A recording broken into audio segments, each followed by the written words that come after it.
Des, congratulations on the radio show. Oh, thanks, so. How did that come about? Well, I've known John Jessup for a few years now. John heads up the show, the station at Coast. Yeah. And he mentioned to me once that they'd do a fancier slot, you know. And I said, yeah, that'd be great. And originally it was going to be a Monday night slot. But then he said that if I wanted to wait for a bit, there might be an afternoon show coming up on Sunday afternoon, which kind of fits in better for me. And I think it's a good time slot too, 4 till 6 on a Sunday, you know. So we started, I think it was November last year. And I'm enjoying it, I am. I find that what's happening, what's amazing, is the listenership's going up every week. Yeah. And now you're getting a queue for guests to be on your show. Yeah, well, I don't know what's a queue, but yeah, there's still quite a few. You've had a few good. Oh yeah. Well, I mean, from a guest point of view, I wanted it to be like a platform for local performing artists. Local talent. Yeah. Local talent, yeah. Whether that be singers, actors, playwrights, directors. Yeah. You know, it doesn't really matter as long as they're in the performing arts. I want them on the show, you know. Do you know what I think's great about it? Is it's the accessibility. Like I actually believe with these small radio stations that they've got local accessibility, but a global reach you've got. Well, this is now because it's internet-based station. Yeah. About 6 weeks ago, there was a guy from Tokyo. Yeah. Listening in, I found that amazing, you know. We had Joanne Lee Evans, the singer, on. And her fella was on a stag weekend at the time. And all the lads from Spain were listening in, you know, all his mates from Spain. And it was great, you know. Do you know what I think is magical about the whole thing? It's the fact that it's like radio's come a full circle. It's like radio was years ago, where anyone can walk off the street and say, this is what I do, this is my record, this is my CD, or this is my comedy. And you give them a go, you know what I mean? And that used to happen on local radio stations when they were small, before they all become this big conglomerate. Yeah. That used to happen years ago. And my belief with the likes of Coast, was it 10? 1079, Coast 1079. Coast 1079. Yeah. What I actually believe with that, with these kind of radio stations, is they're going to discover the next Loretta Lynn or the next Bob Dylan, because it's purely because the accessibility. Now, if an artist goes to one of these big radio stations, there's too many gatekeepers, and they're not going to get heard. Yeah, I mean, I don't fully understand how the radio, you know, how it works in that way. What I've learned off John Jessup. Yeah, he's brilliant, John. And the good thing about John, he's always willing to give anyone a chance, you know. Yeah. And I will say that about him. And, you know, John does the magazine show. He's got a passion for music though, hasn't he? Himself. He's absolute authority on soul and Motown and that, you know. Yeah. But he has a lot of guests in himself, you know, unsigned acts and stuff like that. Yeah. And giving them a chance. Yeah. So you say your show's going from 4 till 6 every Sunday. Yeah. Every Sunday. Yeah. Now, what's the format of that show? What happens is the first hour, I believe you bring the guests in slowly. Yeah, the guest is there from the start. When I started out, they were just there for the second hour. Yeah. But now I have them on from the start. And in the first hour, there's certain things I do every week. But I bring the guests in on everything, you know. Yeah. And in the second hour, it's basically all about them. But the main thing about the show is we just have a laugh. Yeah. You know, it's just got to be fun. I've been listening in, it's great. Well, why do it if it's not a laugh, you know? And that's top 5 before 5. Yeah. How did that come about? well, what I'm doing, I'm trying to in the first hour of the show do certain things every week. Like I have silly laws from around the world. I do that every week. Silly laws from around the world. I have a bit of a laugh with that. And a top 5 before 5, I do after the 10 to 5 break. Yeah. And it's just the top 5 of anything, you know.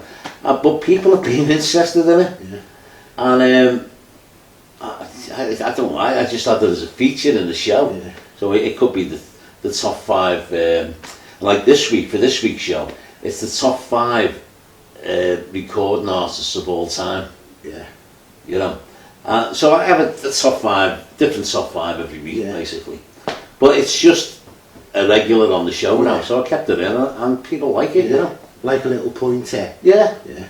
But I like it when the guests have it, though, because they haven't got a clue what it's going to be, you know. That's what I've noticed about the show. You pull the guests kind of in, don't you? Oh, yeah. And get them involved. Yeah. And asking them questions about how old do you think someone is, or... Yeah. I always kick off with birthdays, you know. Yeah. And wish everyone happy birthday. It's a birthday today, and you share it with, and these celebrities, you know. Yeah. And get the guests to, ask the guests to guess their ages. We have a bit of a laugh with that. Talking about sharing birthdays, this was an incredible thing that happened to me, and I'm getting old now and I see myself as that little bit older, but I was actually born on the same day. I don't just share the same birthday, but I was born on the same day as Nigella Lawson. And when I look at Nigella Lawson, I see her as a young woman and think, God. Yeah, well, she didn't have a bad paper round like you did, It's amazing, isn't it? Like, you know, as you get older, you start feeling old.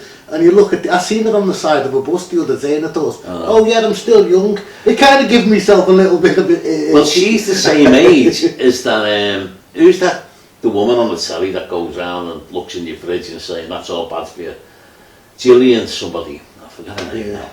Yeah. But anyway, if you've seen her and Nigella Lawson next to each other, which one paper did, you know, and Nigella Lawson's eating anything she wants, and God knows how many calories, you know. And what's her name? Dr. Gillian somebody.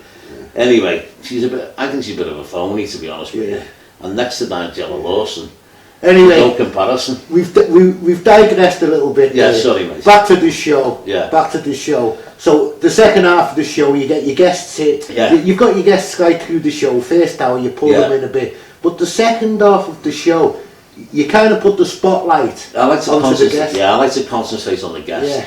And I only have one question planned, and I just say, how did it all start for you? And we go from there. Yeah. And I think the fact that it's unscripted makes for a better show. What I think is different about it, more like, I know, like, you've got your guests on and you might play their records and you'll talk about their records, but you also actually have people, if they want to, some of your guests, they actually perform live acoustically with the guitar. Yeah, they had John Prosser, who we both know on a few weeks ago. He's good, talented. Good lad, John, and he brought his guitar with him. Yeah. And I just went into it, you know. Yeah. It was fantastic. And I don't know, I might be wrong, but I think it makes good radio. Yeah, it does, live music. Yeah, live everything, yeah. But these internet stations have become more like radio was years ago.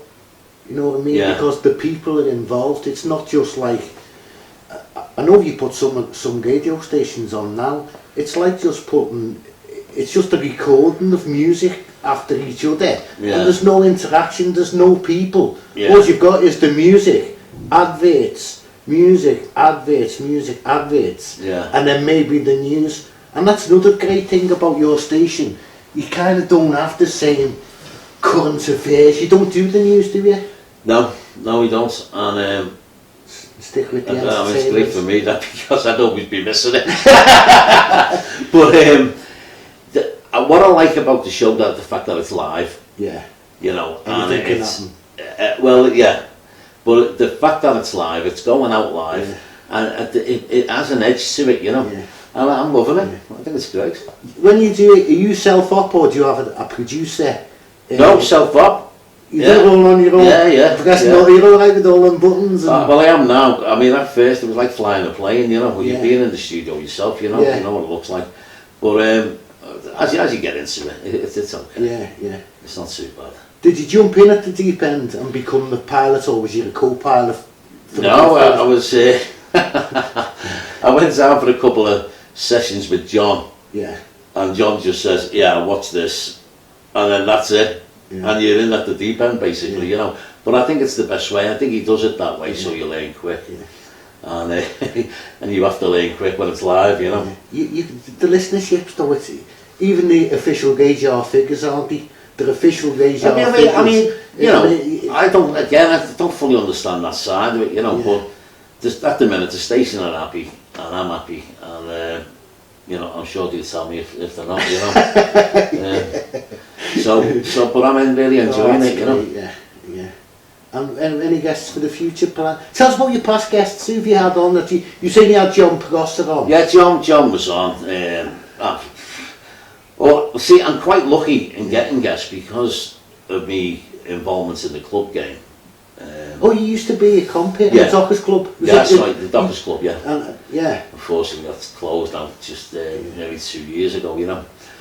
But I know all the acts anyway, Yeah. and I get on with most of them. So I just phoned them up and said, do you want to come on? So I've had that loads on, John Dolan. Yeah. And the sadly, I had Mickey Finn planned to come on. Yeah. On the weekend he went into hospital, you know.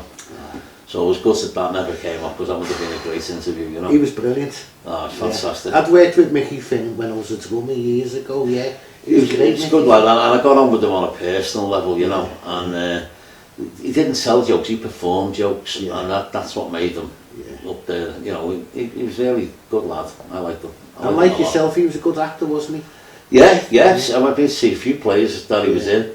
Like Collar, the Ale House, he was in that first time round, you know. And that's another thing, I've got into the acting now as well over the last 5 years, as you know.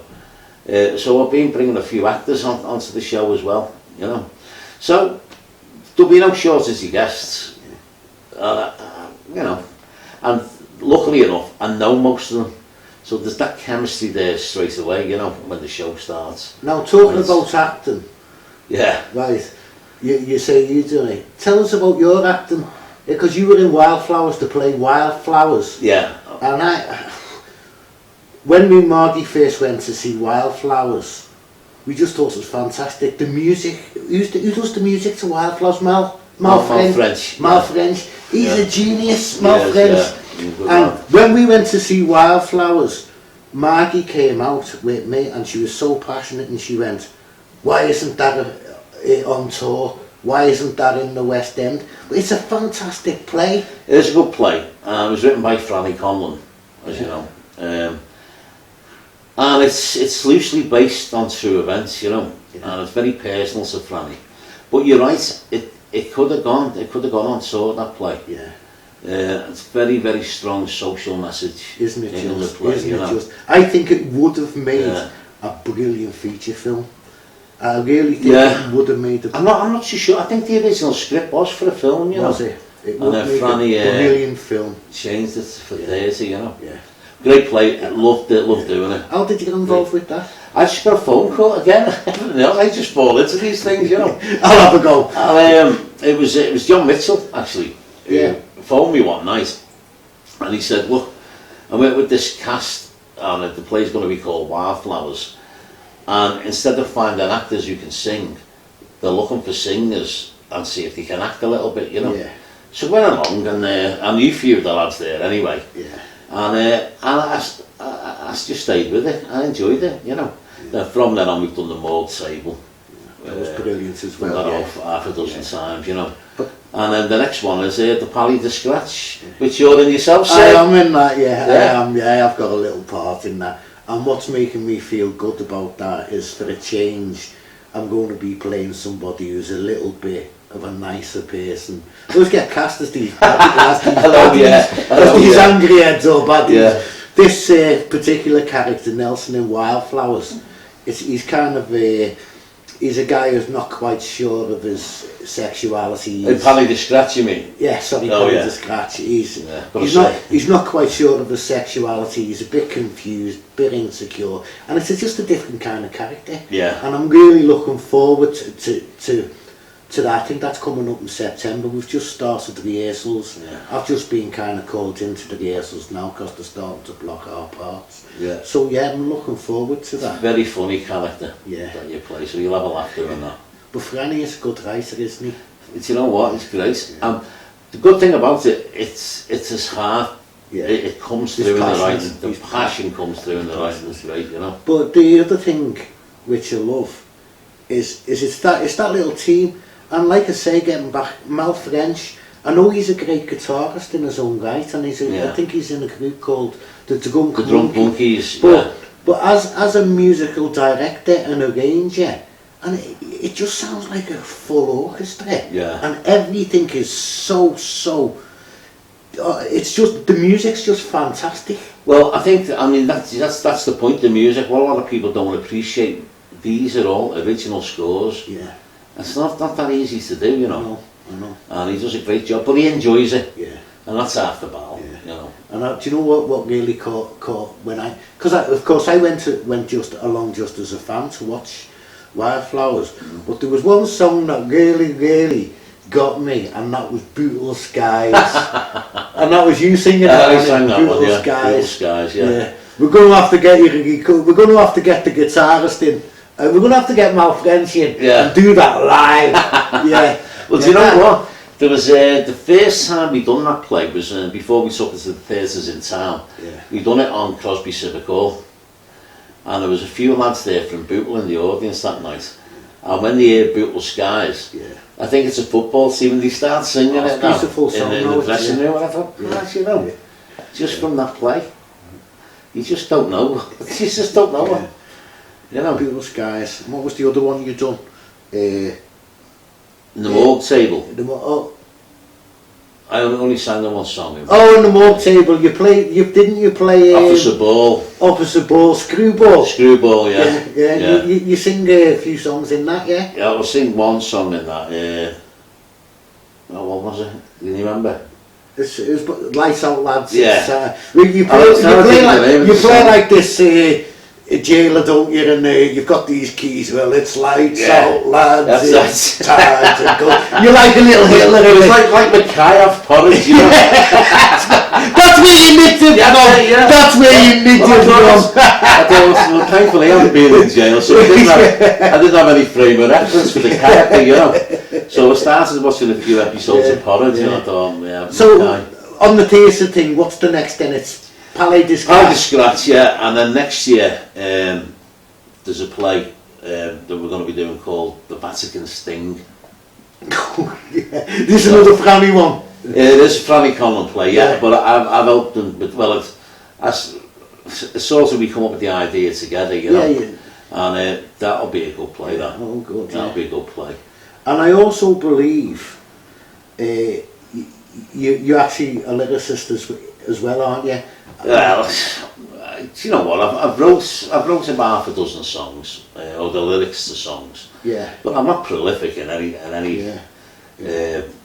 But there is a collaboration coming up, I believe. And it's John Prosser. I'll give John the lyrics and, to all six. Yeah. I'll see what he comes up with, you know. Yeah. But they're all about something. Yeah. You know, it's when you know if I hear of anything and it sparks something, I'll try and write something about it, you know. Well, I'm looking forward to that. That should be good, so Mike. So have we got a little thing where we're going to get back on this then with John, and you're going to show us how you're getting on, you and John, with this work? Oh, absolutely, yeah. Well, I'm just waiting for John now, you know. I know he's a busy lad. Yeah. And you know, but they've been in the bag for years. So good stuff. Another couple of months won't make any difference, you know. Do you know what? We're going to have to just wrap it up there a little bit. Yeah. Because I can hear somebody at the bell outside. So if you just excuse me, we'll wrap this up for now, and we will talk again soon. Thanks for tuning in. Thank you. Thanks, Tony. Cheers, mate.